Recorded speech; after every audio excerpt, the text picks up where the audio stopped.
तो बच्चों स्वागत है आप लोग का हमारे चैनल एसजी एजुकेशन जोन पे। बच्चों आज हम देखेंगे कक्षा 12वीं हिंदी के आपके 2025 बोर्ड के 30 महत्वपूर्ण बहुविकल्पीय प्रश्न, जिससे प्रश्न आपके 2025 यूपी बोर्ड एग्जाम या आप अन्य किसी बोर्ड एग्जाम की तैयारी करते हैं तो यहीं से आपके प्रश्न बनेंगे। यानी कि जो 30 महत्वपूर्ण बहुविकल्पीय प्रश्न है आपके प्रीवियस ईयर के क्वेश्चन है। इससे पहले आप लोगों को करना क्या है, चैनल को सब्सक्राइब करना है, वीडियो को लाइक करना है और वीडियो को अपने दोस्तों के साथ ज़्यादा से ज़्यादा शेयर करना है। अब आइए बिना समय गंवाए चलते हैं सीधे अपने प्रश्नों पर।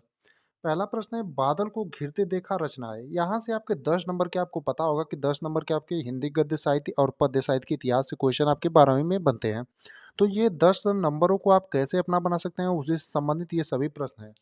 पहला क्वेश्चन जो कि आपका था, बादल को घिरते देखा है रचना है मुक्ति बोध की, या दूसरा नागार्जुन की, या अज्ञे की, या त्रिलोचन की। तो आपका बादल को घिरते देखा है किसकी रचना है, नागार्जुन की है, यानी आपका ऑप्शन नंबर बी जो है एकदम सही होगा। अगला यानी दूसरे नंबर का प्रश्न है, रश्मि रथी किस कोटि की रचना है।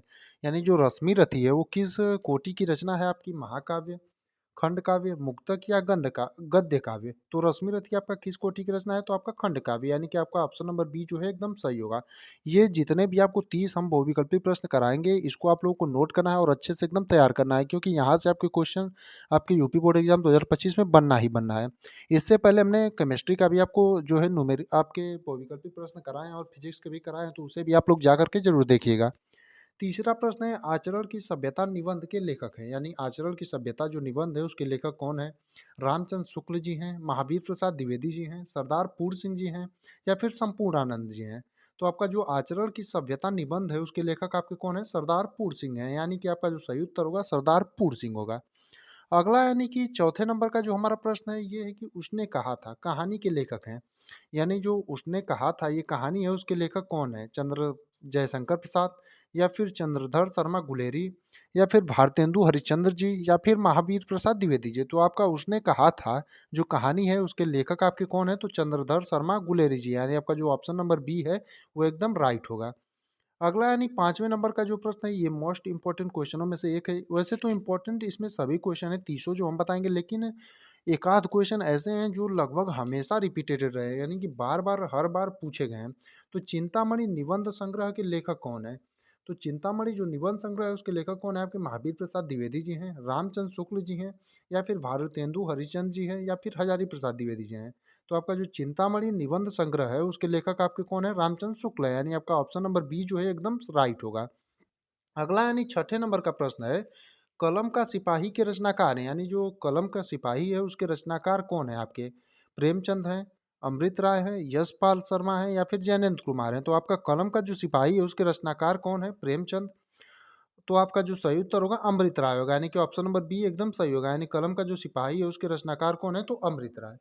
अगला यानी कि सातवें नंबर का प्रश्न है, प्री प्रवास के रचयिता हैं। यानी जो प्री प्रवास है उसके रचयिता कौन है, मैथिली शरण गुप्त जी, सिया राम सरल गुप्त, जयशंकर प्रसाद, अयोध्या सिंह उपाध्याय, हरिऔध। तो आपका जो प्रिय प्रवास है उसके रचयिता कौन है, तो आपके अयोध्या सिंह उपाध्याय हरिऔध, अयोध्या सिंह उपाध्याय हरिऔध के हैं। आपका एक और क्वेश्चन यहीं पर समाप्त कर देते हैं। जैसे आपसे कभी कभी पूछ लेता है अयोध्या सिंह उपाध्याय का पूर्ण नाम क्या है, तो उसमें आपको ऑप्शन देगा, जैसे इनका लास्ट वाला जो इसमें हमने नहीं लिखा है अयोध्या सिंह उपाध्याय हरिऔध होता है, तो यहाँ पर कुछ पार्ट लिखेगा और कुछ पीछे का पार्ट छोड़ देगा, तो इनका जो पूर्ण नाम होता है आपका अयोध्या सिंह उपाध्याय हरिऔध ही होता है। अब बात करते हैं अपने अगले यानी कि चौथे नंबर, माफ करिए 8वें नंबर के प्रश्न की। तो हमारा 8वें नंबर का प्रश्न है, निम्न में छायावाद की कमी है। यानी इनमें से कौन सा निम्नलिखित में से छायावाद की कमी है, परमानंद दास, सूरदास, चतुर्भुज या मुकुटधर पांडे। यानी कि निम्नलिखित में से कौन से आपके छायावाद की कमी है, तो आपका Mukutdhar Pandey, option number D जो है एकदम सही होगा, यानी मुकुटधर पांडे जो है छायावाद के आपके कवि हैं। अगला यानी कि 9वें नंबर का आपका प्रश्न है, अजात शत्रु रचना की विधा। यानी अजात शत्रु जो रचना है उसकी विधा कौन सी है, आपका संस्मरण है, आत्मकथा है, नाटक है, या फिर जीवनी है। तो अजात शत्रु जो है रचना किस विधा की, विधा क्या है, तो आपका नाटक है, यानी कि ऑप्शन नंबर जो सी है वो एकदम सही होगा, यानी ऑप्शन नंबर सी को आप लोग सही कर लेंगे। अगला यानी 10वें नंबर का प्रश्न है, अज्ञेय की रचना है। यानी जो इसमें से आपके चारों ऑप्शनों में से अज्ञेय की रचना कौन सी है, मेरे विचार, पृथ्वीपुत्र, विचार प्रवाह, या शेखर एक जूनी। यानी इनमें से कौन सी आपकी अज्ञेय की रचना है, तो ऑप्शन नंबर डी आपका एकदम सही होगा, यानी शेखर एक जीवनी जो है वो सच्चिदानंद हीरानंद अज्ञेय की आपकी रचना है। अगला यानी कि 11वें नंबर का प्रश्न है, बहादुर कहानी के लेखक हैं, यानी जो बहादुर कहानी है उसके लेखक आपके कौन है? फणीश्वर नाथ रेणु जी हैं, प्रेमचंद जी हैं या अमरकांत जी हैं या फिर जयनेंद्र कुमार है। यानी बहादुर कहानी के लेखक आपके इनमें से कौन है? तो आपके अमरकांत जी, यानी कि ऑप्शन नंबर सी आपका एकदम सही हो जाएगा। अगला यानी 12वें नंबर का प्रश्न है, आंसू किसकी रचना है? तो ये बहुत ही इंपॉर्टेंट क्वेश्चन और बहुत ही इजी क्वेश्चन है। इससे पहले हमने जितने भी बहुविकल्पी प्रश्न हिंदी के आपके कराए हैं 2025 एग्जाम के लिए, उसमें ये क्वेश्चन लगभग हर बार ऐड किया है कि आंसू किसकी रचना है? सूर्यकांत त्रिपाठी निराला जी की, रामधारी सिंह दिनकर की या फिर जयशंकर प्रसाद की या फिर महादेवी वर्मा की। तो जो आंसू आपकी रचना है वो जयशंकर प्रसाद की, यानी कि ऑप्शन नंबर सी आपका एकदम राइट होगा।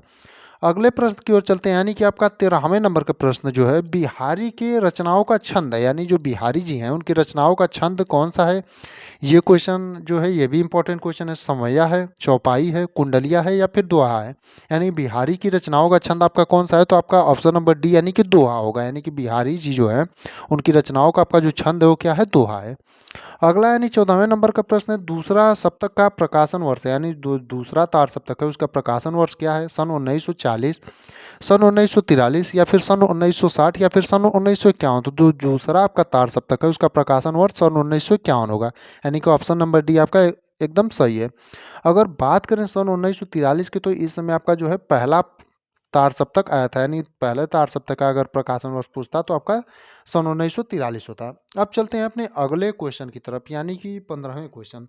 भाषा योगा वशिष्ठ के लेखक हैं, यानी जो भाषा योगा वशिष्ठ है उसके लेखक कौन है? लल्लू लाल, मुंशी सदा सुखलाल या राम प्रसाद निरंजनी। तो आपका भाषा योगा वशिष्ठ के जो लेखक हैं आपके राम प्रसाद निरंजनी है, यानी आपका ऑप्शन नंबर आपका जो सी है वो एकदम सही होगा। इसमें हम जितने भी आपको प्रश्न बहुविकल्पी के 30 बताएंगे, आप लोगों को इन प्रश्नों को हल्के में नहीं लेना, एकदम अच्छे से लिख करके तैयार कर जाइए। अभी भी आपके पास बहुत समय है। आप अगर हमारे हिसाब से तैयारी करेंगे, जितने प्रश्न हम आपको कराएंगे, तो आप अपने बोर्ड एग्जाम में अच्छे से अच्छे अंक प्राप्त कर सकते हैं। अब चलते हैं अपने अगले प्रश्न की ओर। सदल मिश्र की रचना है, यानी जो सदल मिश्र हैं उसकी रचना कौन है? सत्यामृत प्रवाह है, नासिकेतोपाख्यान है या फिर भारत सौभाग्य है या फिर भूतनाथ है। तो सदल मिश्र की जो रचना है आपके ऑप्शन नंबर बी यानी नासिकेतोपाख्यान है, यानी कि ऑप्शन नंबर बी आपका एकदम सही होगा। अगला क्वेश्चन है, चंद्रकांता संतति किसकी कृति की विधा है? यानी जो चंद्रकांता संतति है किस कृति की विधा है? तो आपका निबंध है, नाटक है, कहानी है या फिर उपन्यास है। तो आपका जो सही उत्तर होगा उपन्यास होगा, यानी चंद्रकांता संतति जो है उपन्यास विधा की रचना है। अगला क्वेश्चन है, बालकृष्ण भट्ट संपादक थे, यानी जो बालकृष्ण भट्ट थे वो संपादक थे इंदुमती के, परीक्षा गुरु के या साहित्य सहचर के या फिर हिंदी प्रदीप के। तो जो आपके बालकृष्ण भट्ट थे वो हिंदी प्रदीप के संपादक थे, यानी आपका जो सही उत्तर होगा हिंदी प्रदीप होगा। अगला यानी 19वें नंबर का प्रश्न है, हिंदी का प्रथम काव्य माना जाता है, महाकाव्य माना जाता है। ये भी क्वेश्चन हमने पहले से करा रखा था लेकिन इसमें ऐड किया है क्योंकि ये भी इंपॉर्टेंट क्वेश्चन है। तो हिंदी का प्रथम महाकाव्य किसे माना जाता है? पद्मावत को, रामचरितमानस को, साकेत को या फिर पृथ्वीराज रासो को। तो जो आपका सही उत्तर होगा पृथ्वीराज रासो होगा, यानी हिंदी का प्रथम महाकाव्य पृथ्वीराज रासो को माना जाता है। अगला क्वेश्चन है कि मैथिली शरण गुप्त की काव्य कृति है, यानी इनमें से मैथिली शरण गुप्त की जो है काव्य कृति कौन सी है? प्रेमाम्बु प्रवाह, त्रिपक थगा, ग्राम्या या लहर। तो मैथिली शरण गुप्त की आपकी जो काव्य कृति है त्रिपथगा है, यानी एक ऑप्शन नंबर बी जो है आपका एकदम सही होगा।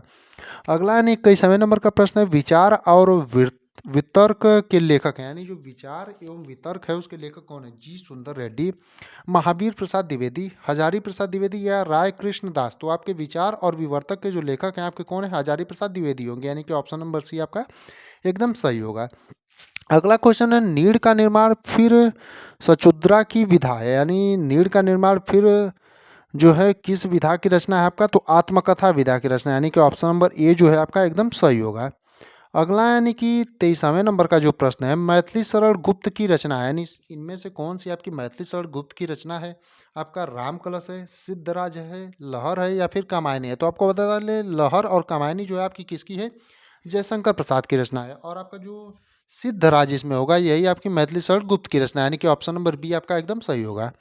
अगला क्वेश्चन है, प्रगतिवाद के सशक्त कवि, यानी इनमें से प्रगतिवाद के आपके सशक्त कवि कौन है? राम नरेश त्रिपाठी, बाल मुकुंद गुप्त, डॉक्टर नागेंद्र या फिर नागार्जुन। तो आपके प्रगतिवाद के सशक्त कवि कौन है? नागार्जुन है, यानी कि ऑप्शन नंबर डी आपका एकदम सही होगा।